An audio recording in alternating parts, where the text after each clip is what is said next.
这是婚龄大西身心障碍者福利协会伫北港来设据点，除了提供日间的照顾，嘛安排课程，互学员动手做美食，互因的生活更加丰富。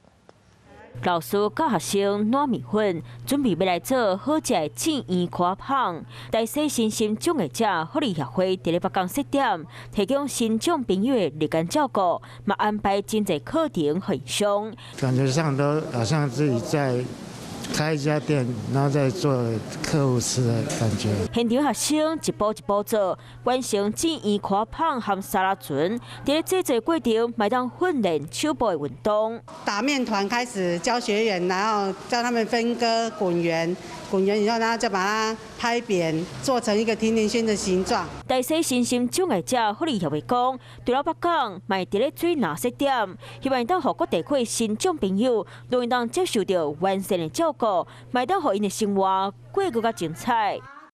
有事没事赶紧转开华视，还没有订阅华视的 YouTube 频道吗？赶紧按赞、订阅、开启小铃铛，我们华视 YouTube 见。